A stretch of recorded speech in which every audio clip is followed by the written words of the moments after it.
So this session has proved to be popular year on year, where we bring two people together in conversation. And please welcome to the stage now our interviewer for the next session, business writer and media consultant James Ashton, and Emma McGuigan, Group Technology Officer for Accenture. Welcome to the stage.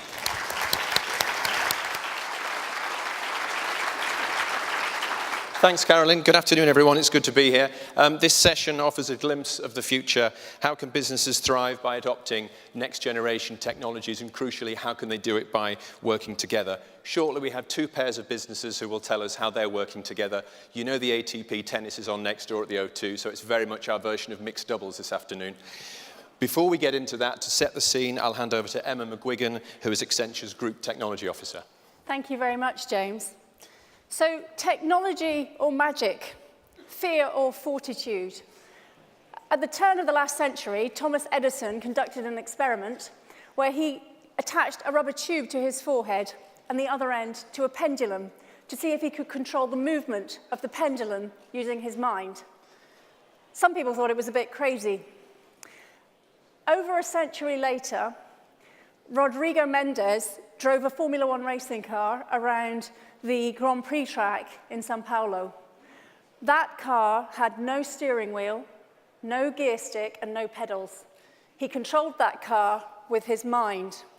The magic was courtesy of an emotive headset, which can track brainwave patterns and turn those brainwaves into signals to control a car. Doesn't seem so crazy now. Emotive headsets, voice-activated devices, commonly known as Alexa, controlling all of those gadgets in our home, biometric gates, self-piloted drones depositing packages to our door. It's like the stuff of Harry Potter.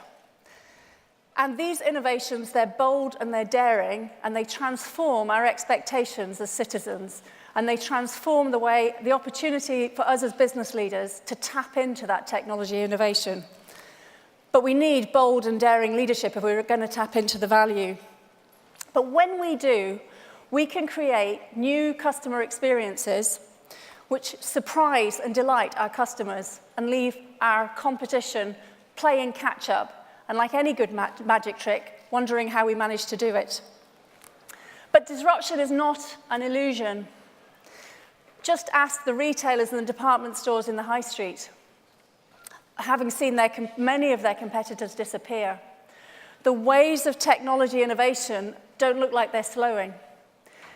Who'd have thought 10 years ago that we'd be using common parlance like Ubering and expecting a car to turn up at our door within 2 minutes, or DMing, which my 12-year-old had to explain to me yesterday, which is how he communicates with his friends. Tomorrow, the reality of human augmentation is real. We already see patches that we can apply to people to help them manage their insulin levels, as worn by the Prime Minister and many thousands across the country.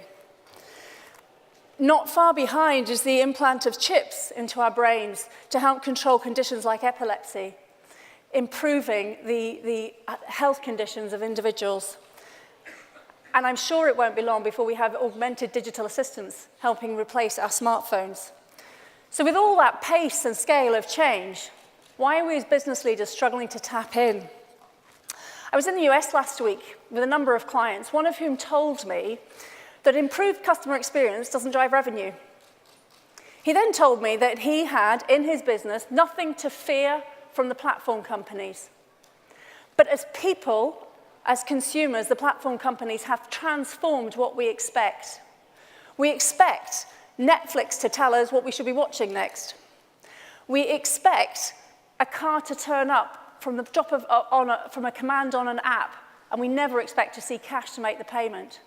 We expect to be able to switch bank accounts or mobile providers because they don't offer messaging services, and the regulators have helped that transformation happen.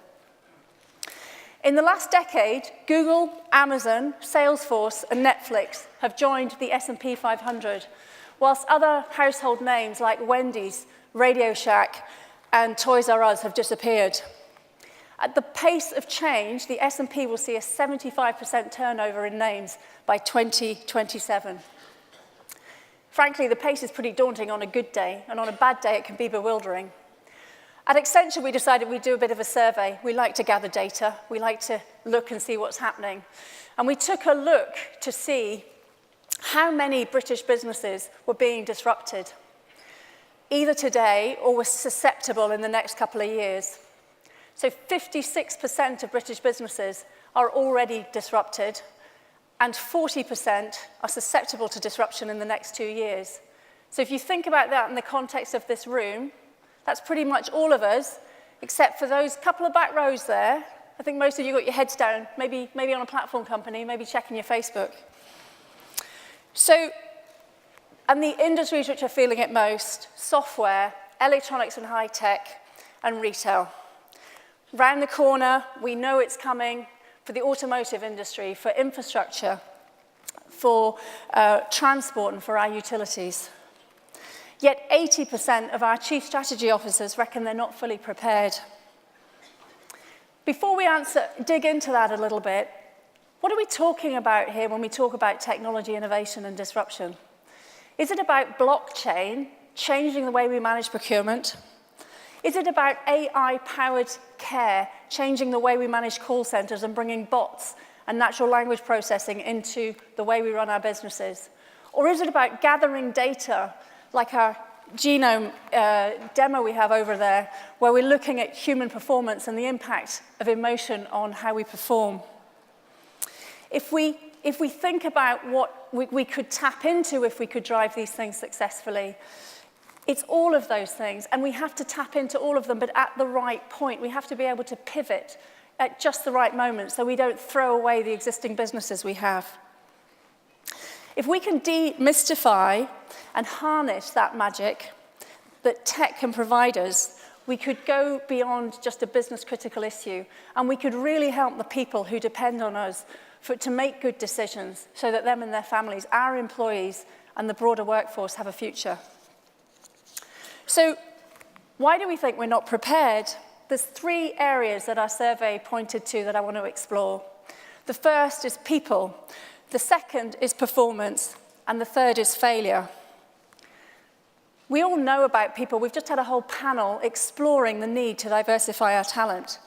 But we can't be scared of the fact that technology we need to encompass it and adopt it. 60% of people surveyed are actually not at all scared of technology. They're not going to run away because they think their jobs are automated. They think it's going to help them provide them with a future. But it's going to be painful for us as business leaders to help our workforces rotate, to reskill. But it's our responsibility to help them have those skills, to help them find the right support and preparation to equip them to succeed.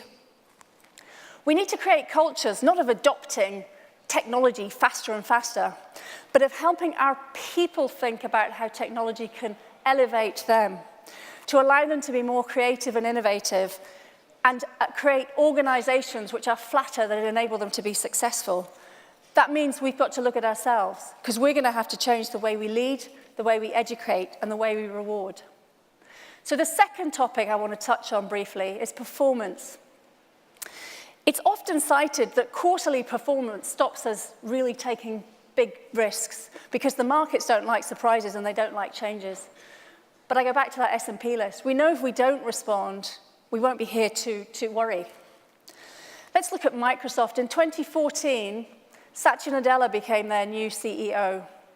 And after many years of share price stagnation, in the last 4 years, the share price has tripled 3 times. You may not remember, but in 2014, Microsoft was synonymous with an operating system known as Windows and a proprietary phone hardware. He turned that around into subscription-based technology solutions. That meant disrupting the business model, it meant taking bold leadership decisions, and it meant working with his people and rewarding them differently and tapping into the tech that could help him do that. Many of his peers didn't manage to do the same, and their share prices haven't moved. Thirdly, then, failure. Business transformation is expensive, it's difficult, it's tricky, and it takes time. How do we know we won't overspend? How do we know we'll make the right investments? Maybe we're asking the wrong question. What if we don't ask, how do we keep doing what we're doing with this new tech and just let it do it a bit better? What if instead we ask, how can we reimagine what we can do with these technologies? That needs a new mindset. We need to think differently. Edison, he had the fortitude to never give up. It took him 1,000 attempts to get a working light bulb. So how do you get that mindset? Who's leading your organizations today? Who sits on your boards? That's 60% of people who think technology is part of their future. Do we bring young people? Is it really risky to bring young people to our leadership teams? Is it really risky to think about bringing technologists to our leadership team when we've always had them working on the shop floor? What about people from other industries? Maybe this isn't so scary, but there's one thing for sure. It's not one person who's going to transform. We need to learn to collaborate, and we need to allow to let people feel rewarded for that collaboration. So whilst the change is daunting, the potential is high. We've heard several people talk about that potential today. And I say this, if we can make this successful, if we can really tap into what technology can bring our businesses and transform our business models, it might just be the greatest magic trick of all. Thank you very much. Thank you.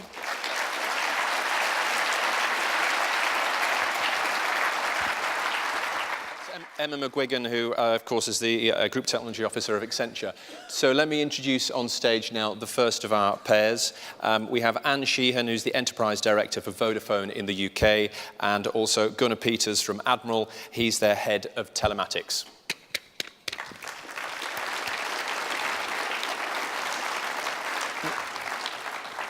Hello.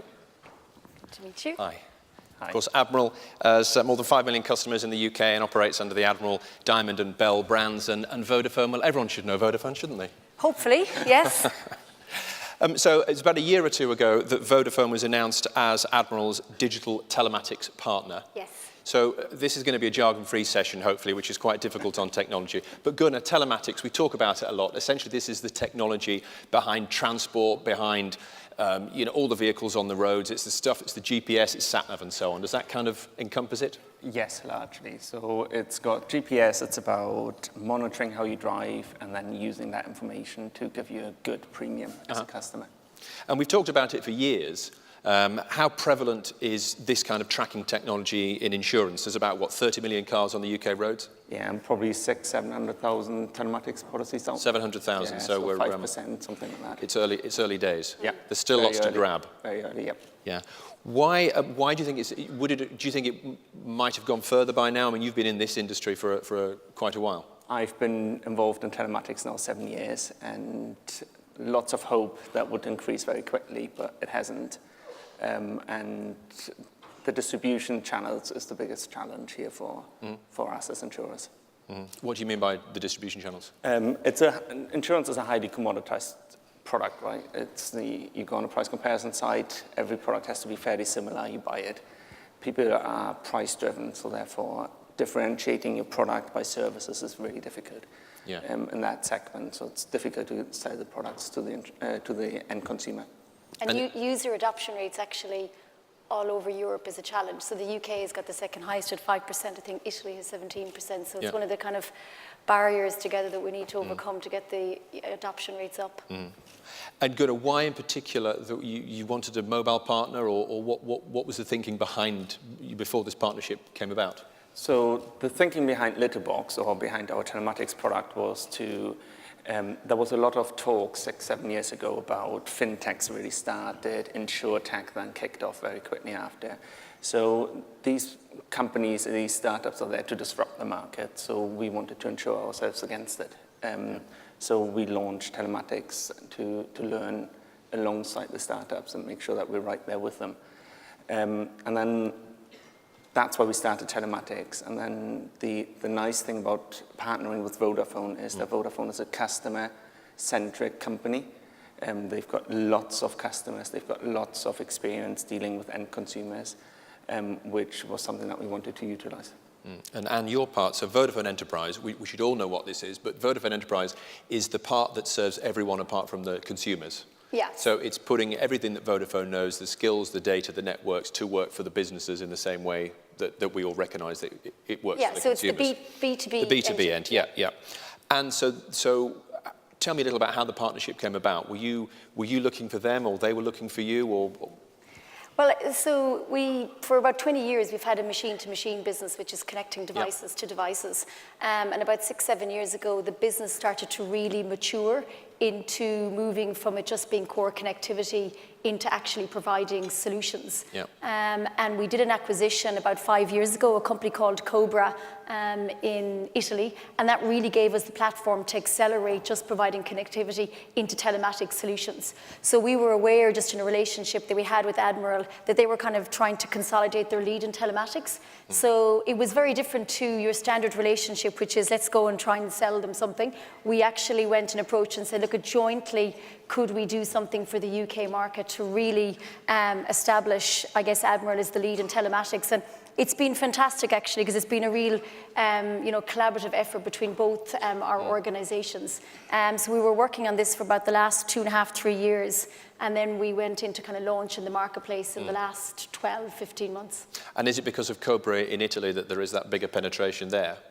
Yeah, well, they basically, what we acquired was the ability to provide the end-to-end telematics solution. So what we do is we design and manufacture the device, we put it into the vehicles, we do the security, the data management, the analytics, the crash analytics, so it's an end-to-end solution for Admiral.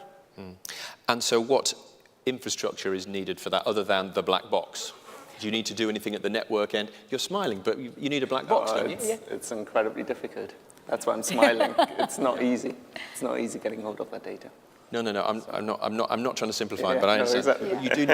You do need to put a black box in the car. We do, and it is called the Admiral Little Black Box. Yes. But it needs to sit on a network, right? So what's, I guess, special about the Internet of Things network is it sits separately to your mobile and your fixed network.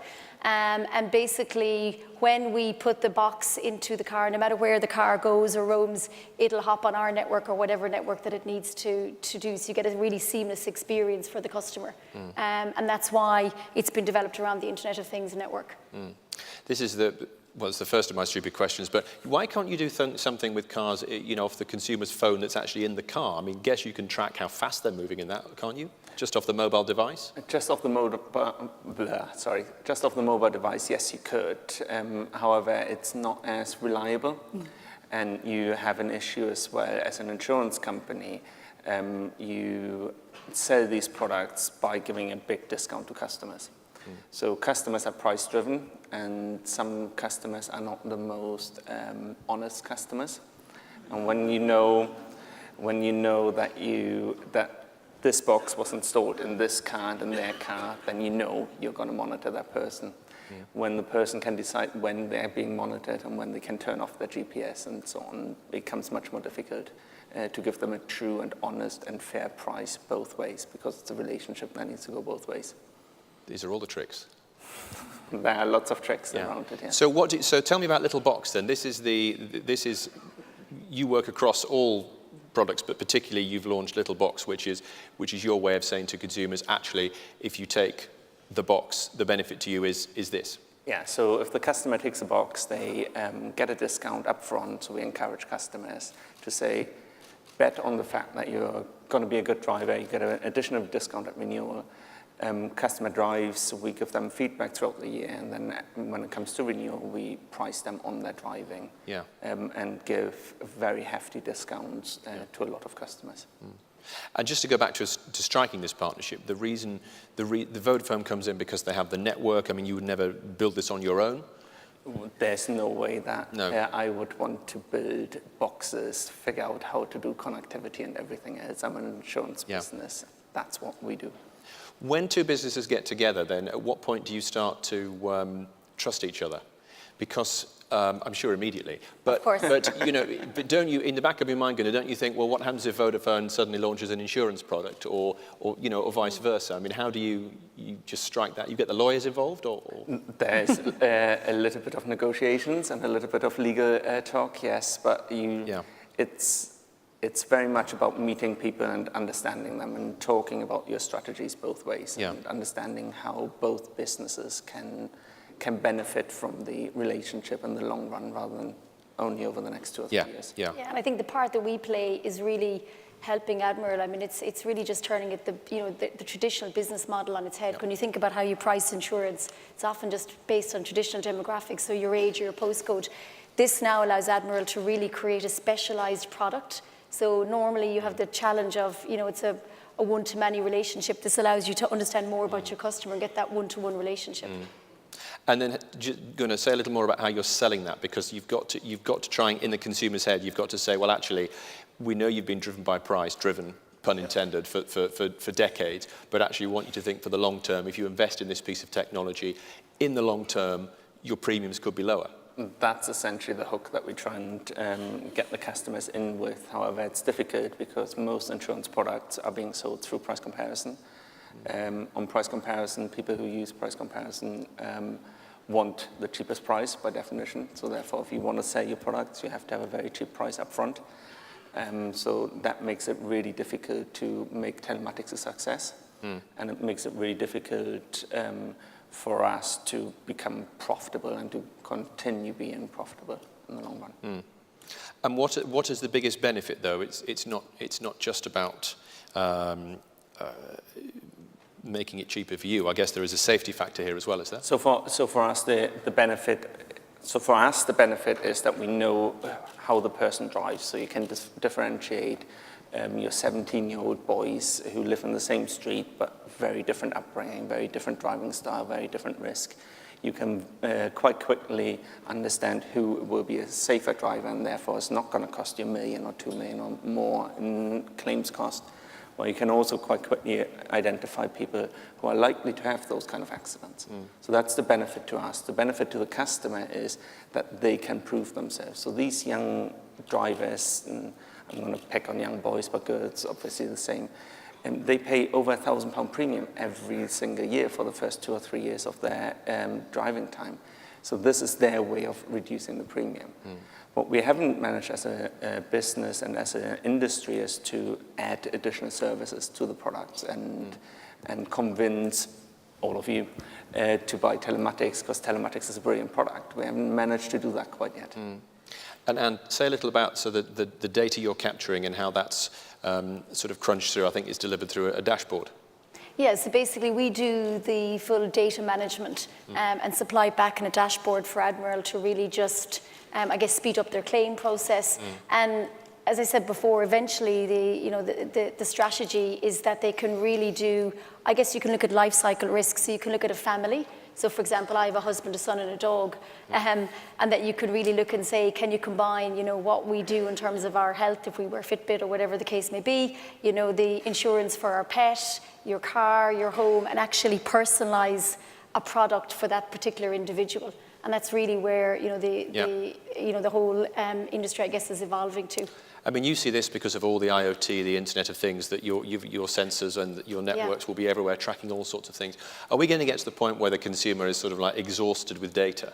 You can track your fitness, you can track how well you're driving and so on. I mean, is that a marketing problem for you? I think it's, as long as it's meaningful. I mean, if we look from telematics, I mean, any of the research we do in terms of consumer, they want to be cleaner, safer, and cheaper. Cheaper is probably the more dominant at the moment. But if we can evolve it to be personalised and there's a benefit for the consumer, then I think it's fine. It's where there isn't a benefit or the benefit isn't obvious to the consumer, then it's like, why would I give my data? Why would I do this? Sure. And how do the two sides work together as a team? I mean, have you sort of created a joint team in Cardiff or Newbury, or how does it work? Yeah, so we have a joint, we have a team that we have on the Admiral account. They have a team, and we co-develop. So we're based in Newbury, their premises, and we're constantly looking at what's the next evolution of this technology.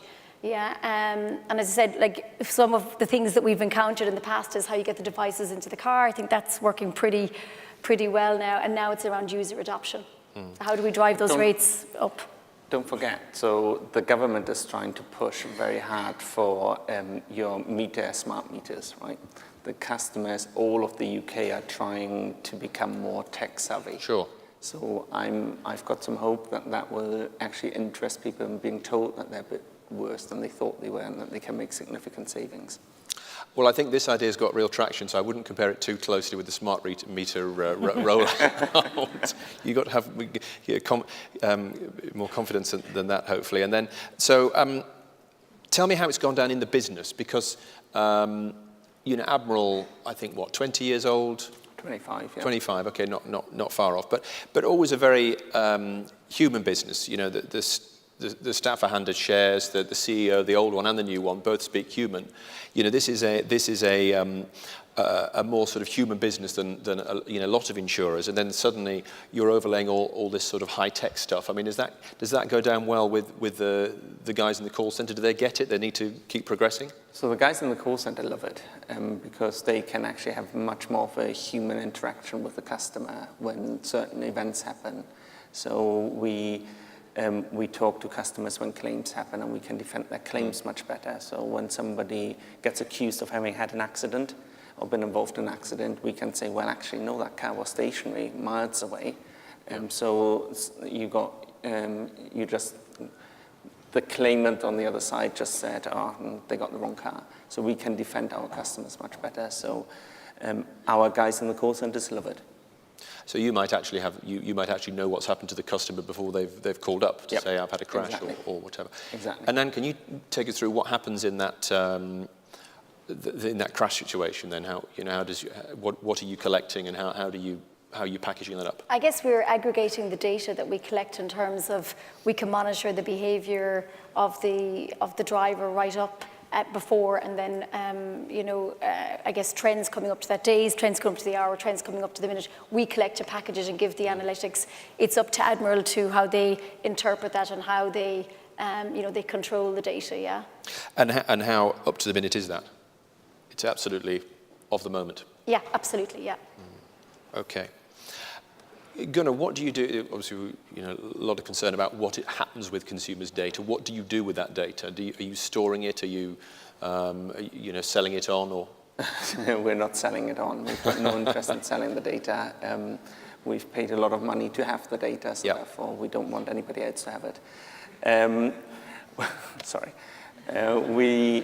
We take the data to try and price the customer in the best way so that we keep as many of the customers that we want to keep, and we lose those ones that we perhaps don't want to have. And we make sure that you don't just get rated on being 18 and 1 year of experience, that you get rated on your driving for an 18-year-old and what should your premium be based on your driving. So what's quite interesting is you've got 30-year-olds who drive like 17-year-olds, and you've got 18-year-olds who drive like 50-year-olds. So age is a number that has been used all too long in insurance as the main factor. And actually driving and how you drive is much more important. I was looking on the website, there's something called the curfew. So people get measured in a different way if they drive late at night. So some telematics providers out there saying, or they have said, actually most of them have stopped now, that their customers are not allowed to drive after 10 p.m. or 11 p.m. We don't do that. However, when people do drive late at night, then they are normally quite likely to have a high accident. Yeah. So high value accident. So therefore that is one of the factors that we use. Yeah. And given that you will assemble all this data, this sort of run rate of data of all these drivers, I think I guess you will have tens of thousands already as part of your share of the 30 million cars on the road. I mean, are you at the point where you can you can almost predict the customers of the future that you want? If you like, you can either by the demographic or by a small snapshot of how they drive, you can assess as to whether they're an Admiral customer that you want or not. So if we had a snippet of driving data, then before we can target the customers, then we could make much better pricing. Yes. Yeah. So you could do that. And talk a little about the niggles. I mean, there seems to be two things. How you get this from fairly niche to mass adoption over the next few years.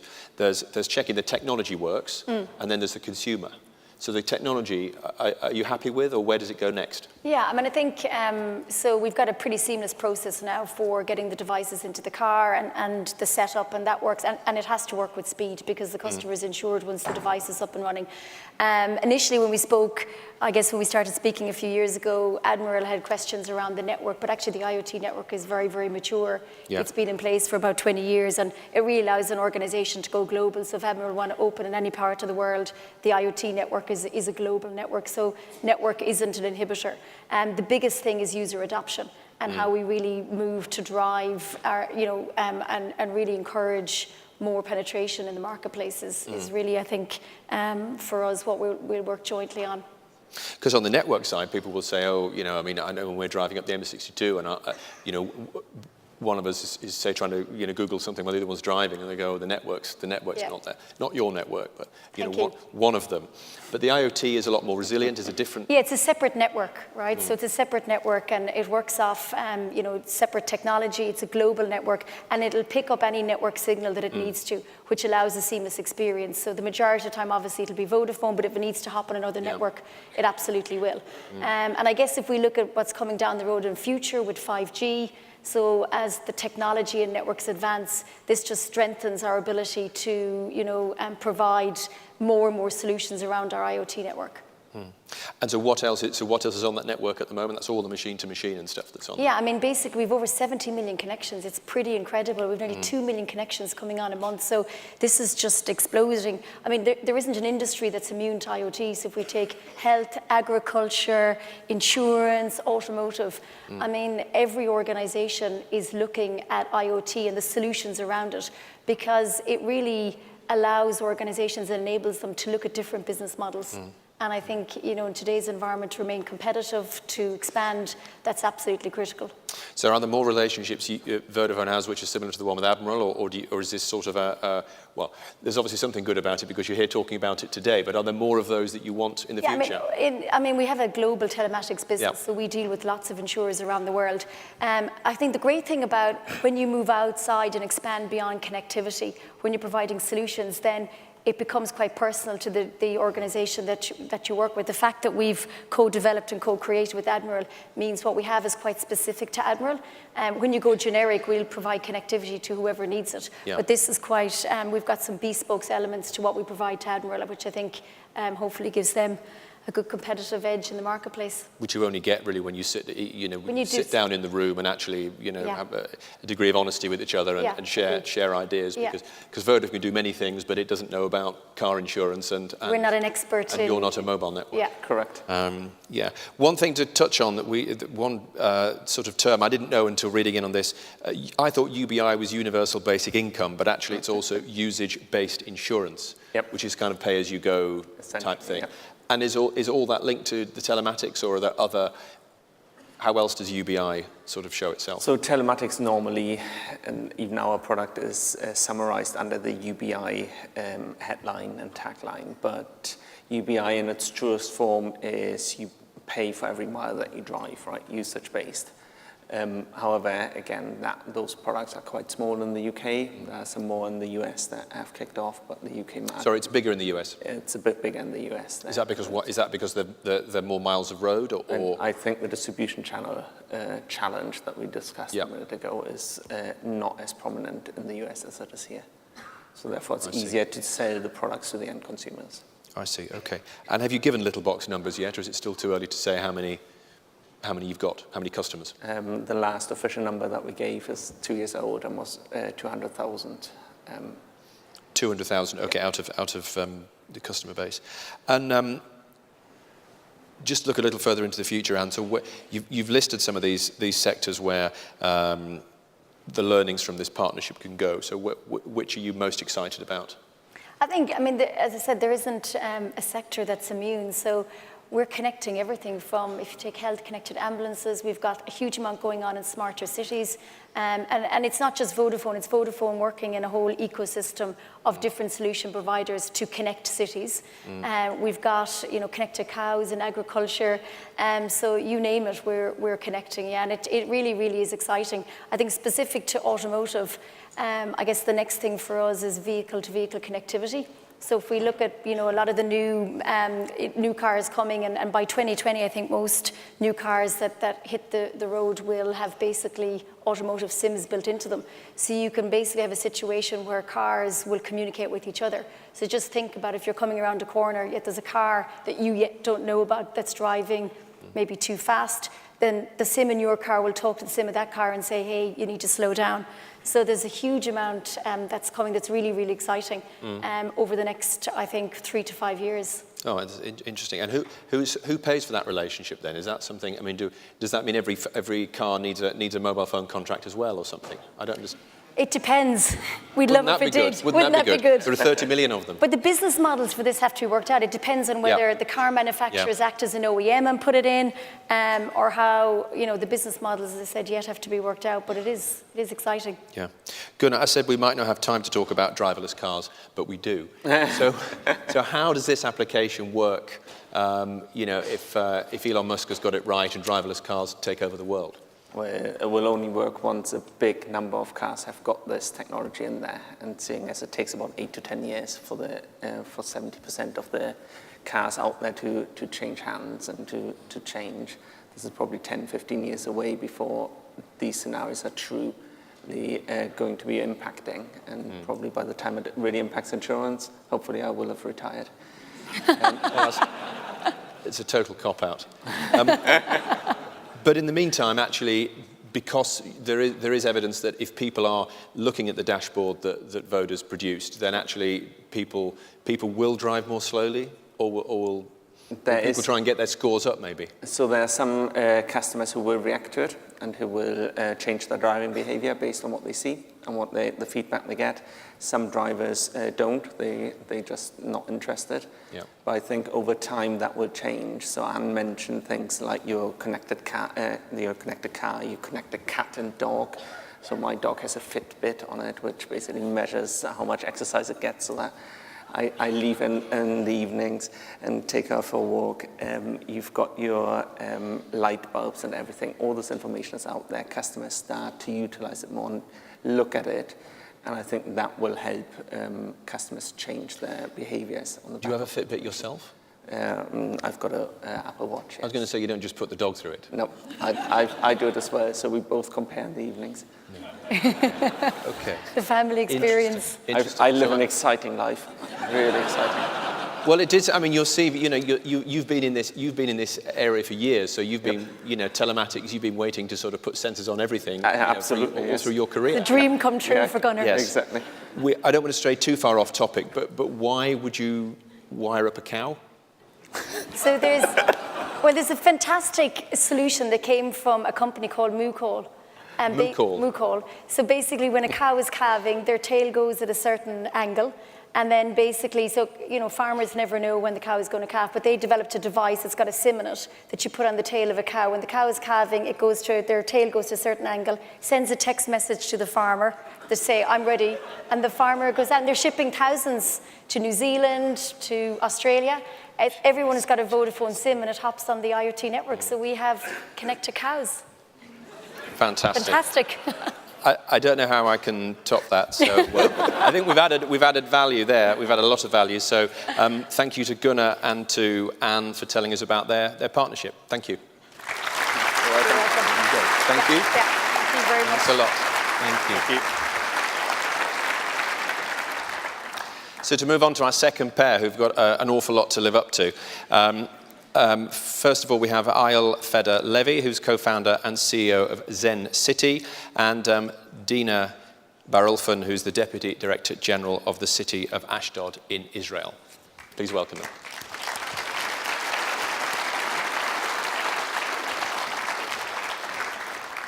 Nice.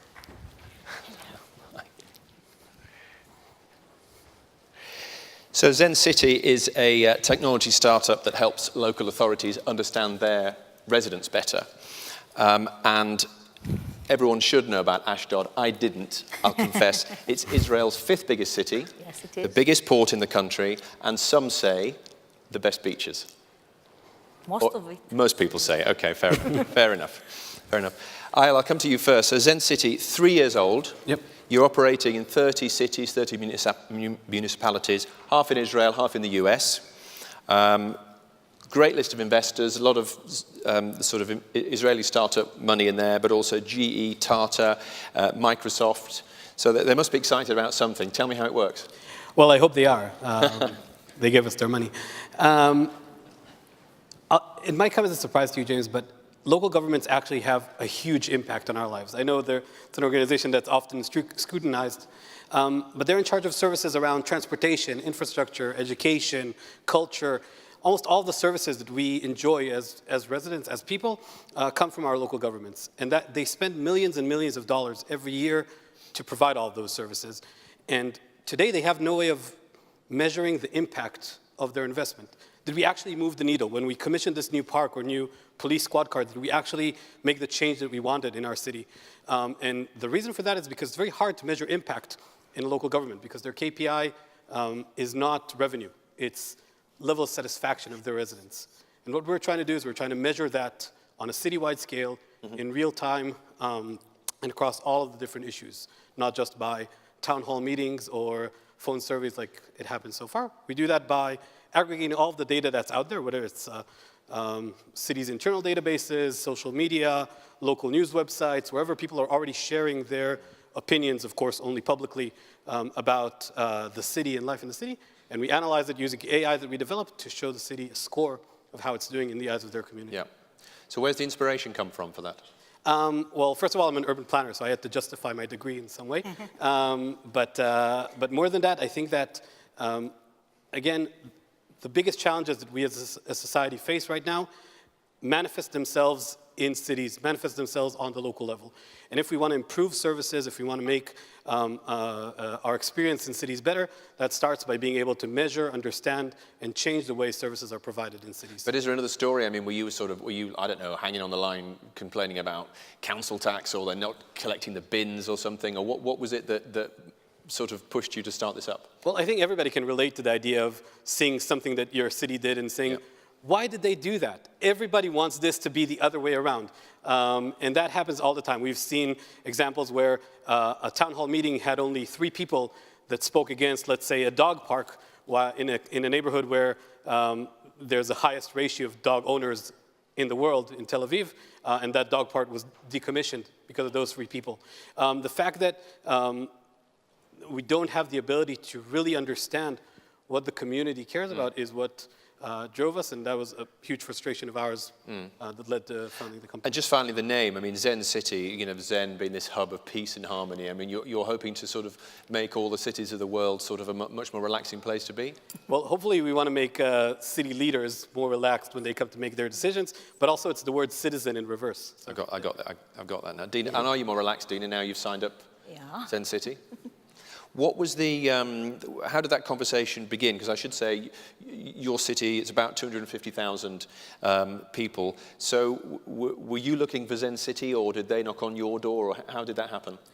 Well, a few years ago, my mayor and the city management, including myself, we decided to be more approachable to the inhabitants of the city, to be connecting with them on a daily basis. So as a fairly big city, we knew that it should be on digital platform, and we look for the right partner for us, because I believe that, like in your personal life, you must choose the right partners to do business with. And we look around, and we found Eyal and his initiative, and we decided to give him a chance. I believe we were the 2nd municipality in Israel that let him operate within the city. And I can say now it is a success. Okay, I like the use of give him a chance, because there is that old thing, and I think hopefully most people in the room will have got over this now. There's that expression: you never get fired for hiring IBM, but you might get fired for hiring Zen City. So actually, it's a real. You have to. Was there any sort of pushback? Your colleagues who thought we can't give this to a startup? Yes, of course. Yeah. Because startup, it's risky. Yeah. You never take risk with IBM or any other big company. You pay much more, and you are like the 100 or 500 client in their scale.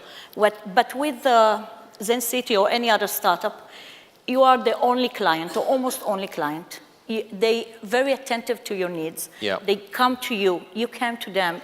You're working up things together, and that is win-win situation. And Eyal, how do you pitch that then? Do you have to you have to be able to sort of sell them the dream and tell them what you can do, but then by pulling all the data together, you do have to deliver on it? Well, first of all, I give them Dina's number to ask, how's the experience of working with Zen City? But I think it's just exactly what you said. It's about selling the dream. It's about meeting a real need on the city's side and making sure that your idea about how you're going to answer that need makes sense to them. Yeah. And tell me about you've talked about it a little, but the data that you're collecting, is all of this the freely available stuff? Yeah, so first of all, we only take data that's either publicly, freely available or data that's owned by the city, nothing private. I think in the last year we've seen a lot of really bad examples of what happens when you misuse data that you weren't supposed to. So our goal is to make the relationship between cities and residents better. Our goal is to better serve people, and that starts by adhering to how people meant their data to be used. So we only take publicly available data and things that people consent to. And that's, so I'm clear, I mean, that goes from everything from, someone grumbling on Twitter about traffic, or it's someone, it's not all just digital. I mean, some of it, say, is a caller complaining, calling into the local radio station and saying, I don't know what, or they might be saying it's wonderful. Who knows? Well, it can be all things. No, well, one beautiful thing about what we're doing is the fact that we, for the first time, show the city the things that they're doing well, right? Up until now, the city's used to hearing complaints. People don't call the service hotline to say, that was an amazing event last night, right? They call to say, what about my pothole or my broken street lamp? And with our platform, because we look at this variety of sources and because we look at all of the topics that people are talking about, we actually can highlight what are the good things that the city is doing and actually even track the change in the sentiment of the city's changing policy or making a change in how they're doing. And was that your concern, Dina, that you didn't really, it's about connecting the sort of civic leaders with the people who you serve, and actually a better communication channel? We should have a better communication channel because not always all the wisdom is in the city hall, within the city hall. Sometimes we think that we know what the public wants, and the public wants something totally different. Yeah.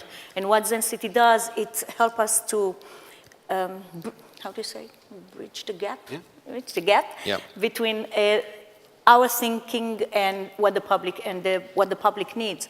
And we had a very well example for that because in terms of smart transportation, Ashdod is the Israeli city model for smart transportation. We received a huge amount of budget to implement this project. And first we were all focused in on the technical aspect of the project, sewer system, water pipelines, smart transportation, etc. And we didn't realize how our inhabitants were not connected at all to the project. They didn't understand the vision of why we wanted to become the most advanced and smart and have a smart transportation company and city, and that's what Zen City does for us. They raised a red flag for us to tell us, look, you are not on the right direction. Look what your people say, and it gets us to shift all the communicational strategy, and it cost us in the beginning. It cost us in decreasing the public trust. It cost us because it raised a lot of negative feelings toward the mayor or toward the city management. And because we had this red flag, and because we would be able to change our policy and close this gap. And the scheme that you mean is this is a green transport plan. This is the number of different elements, but one of them is getting people out of their cars, onto the buses and electric bikes and so on. So, and I think you tried to do that without necessarily taxing everyone. So it was really, it was hearts and minds. It was hearts and minds, but the people wouldn't understand why we are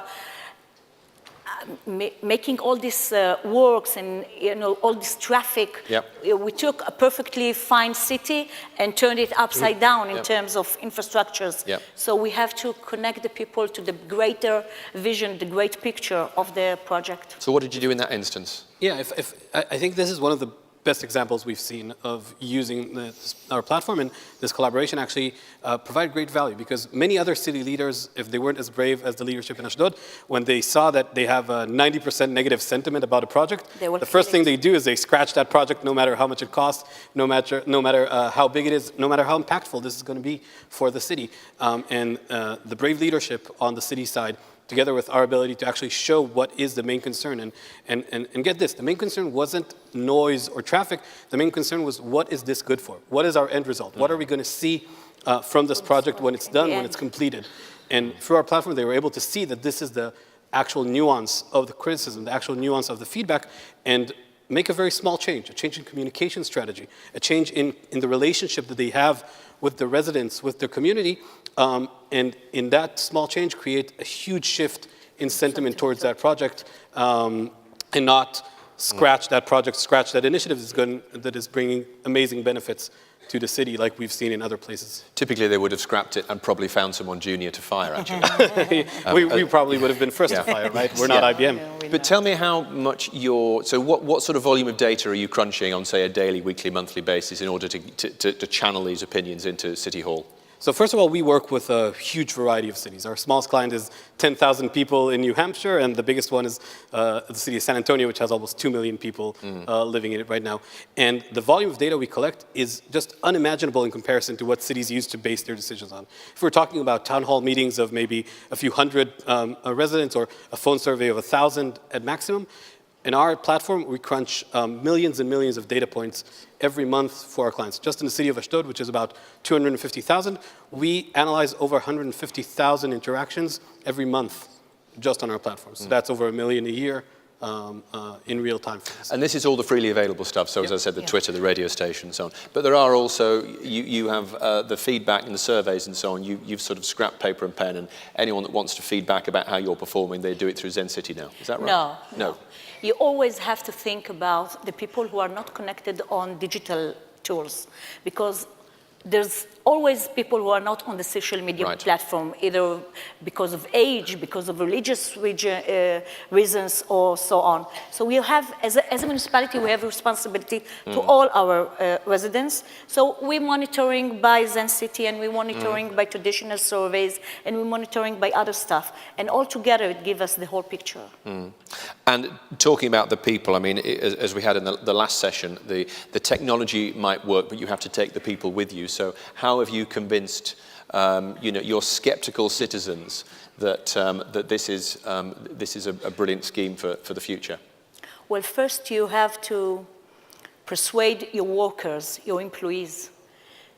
Then you have to sell it to your people, because the biggest challenge is to do this shift in set of mind, to go from traditional municipality who's only be there to give day-to-day services, to a municipality who's not only give the best services, but to connect on everyday level. And to do so, you have to have the right partners. And you need to do this by digital tools. But in order to do this on digital tools, you have to bring the whole organization around one vision. And that is the hard part of the things. It's not a technological issue. It's not, sometimes a lot of the people think, oh, it's technological, it's hard, it's not for us, it will be for us. It's different from person to person, but it's not the technological issue. Technology is only the means, not the end. The end goal is not to be the most high-tech municipality out there. The end is to use the best technology to give the best services, to deliver the best services. So you make your staff the advocates, and then hopefully fan out across the city. Eyal, I mean, you don't need this. This is a cynical question. You know. Take London, you don't need an algorithm to know that the transport network is overloaded and there aren't enough homes for key workers. So in that sense, where do you add the value? Is it about the granularity? Well, first of all, I think that the granularity is a big part of it, right? Ashdod didn't need us to know that people are angry about the BRT project, the transportation project. Yeah. Part of it was to show how angry they are, right? Because in a city although we talked about the fact that the budgets are massive, there's still a limited blanket that you can cover all of the different challenges, right? Should the City of London invest in housing or in public transit right now? What are the most pressing issues? So first of all, it's understanding what are the priorities. How do we not fall only into the things that the very loud minority is talking about, is reaching out to City Hall, but what are the things that actually matter to a lot of people, a lot of stakeholders in our community? And second is that granularity. How can we see what are the specific issues? And I think the third and maybe the most exciting part is measuring the impact. So once you've made that change, once you've added other trains to your train service, what impact did that have on the thing that we're trying to optimize, which is our residents, our community's feedback. Yeah. Dina, how do you make sure, though, that if you've got all this information at your fingertips as to how they're feeling in that tower block, particularly this morning or last night or whatever, isn't there a danger that elected officials say, we must do this, or that there's an election coming, we must increase the policing budget because people don't feel safe? Well, we just had election 3 weeks ago. Okay. How is the policing budget? No, in Israel, the city is not in charge of the police. Okay. But they are in charge on other many things.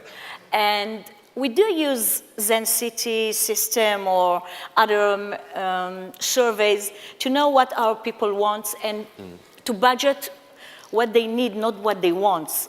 Because leadership has to take sometimes hard decisions. And one of the decisions is to split the budget accordingly. But it's risky.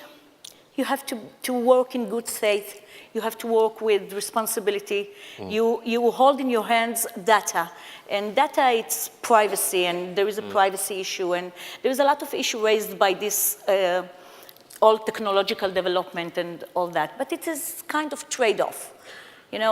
Between privacy and progress, between doing things that you think that you should do and budgets. So in this trade-off, as long as you work with good faith, as long as you work with responsibility, I believe you're doing okay. You just keep to check yourself every now and then to see that you're not crossing the line. And you have to get over that problem where, clearly people will say, the city is spying on me, and so on and so on. There is that uncertainty about how technology is used. Well, there is, but I think that you should have the people trust that they put faith in you, they put their data in you in many ways. You're going out there is face recognition, there is CCTV all over. We all also have a municipal app where people voluntarily give us their fields of interest, and we, in exchange, give them, they received from us benefits to those activities.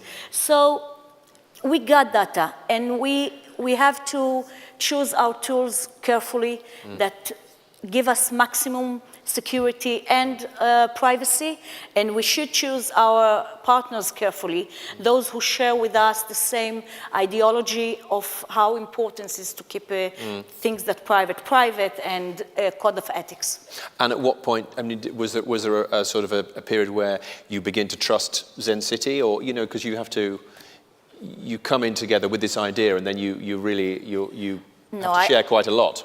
I do my checking first. Then I go to partner with someone. I first do my checking. And I heard good things about them, and I checked.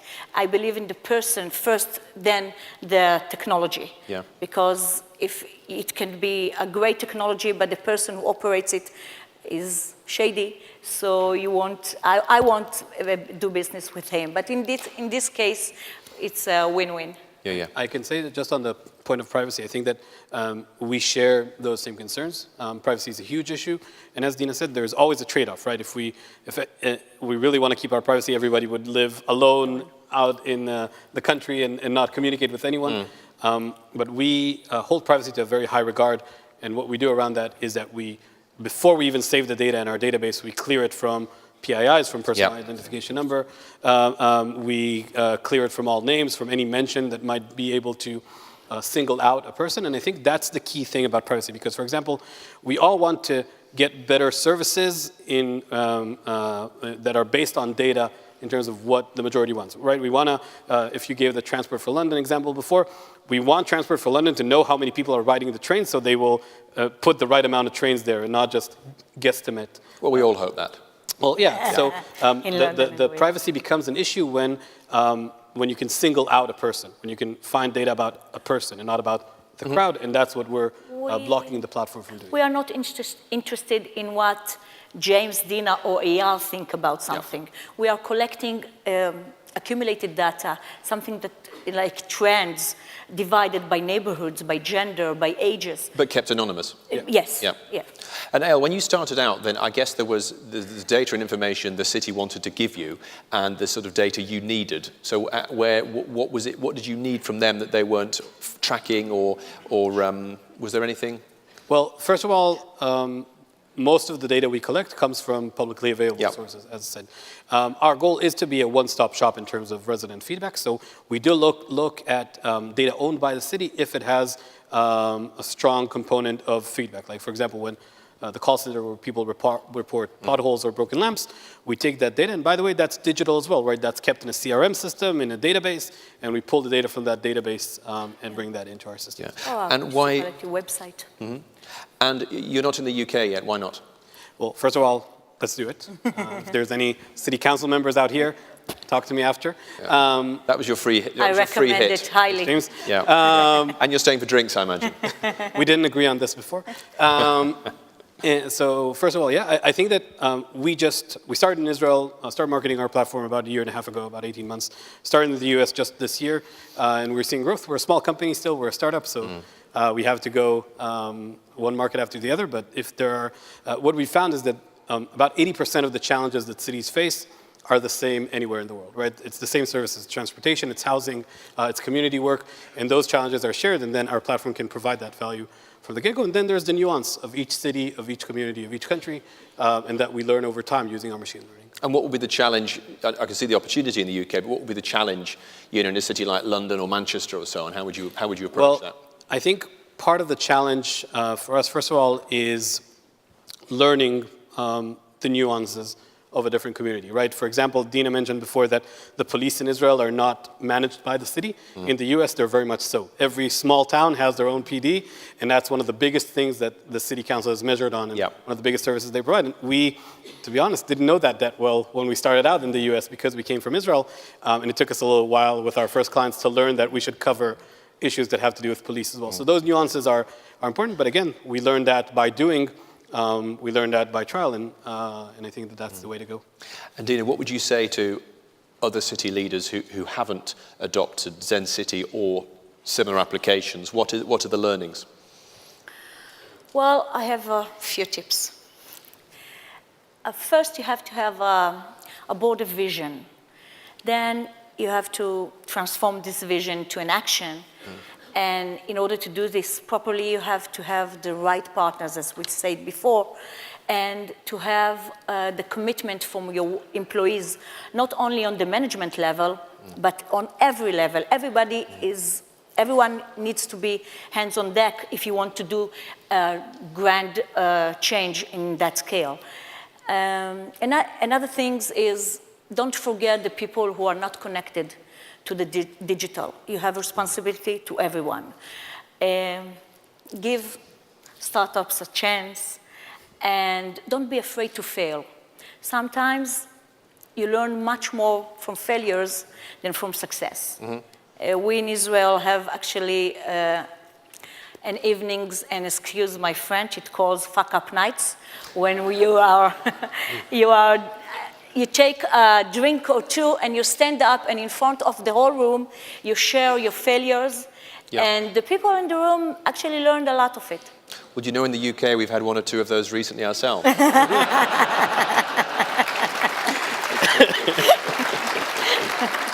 Okay, so more of those. And what about infrastructure that you would need to build if you're going to use a Zen City?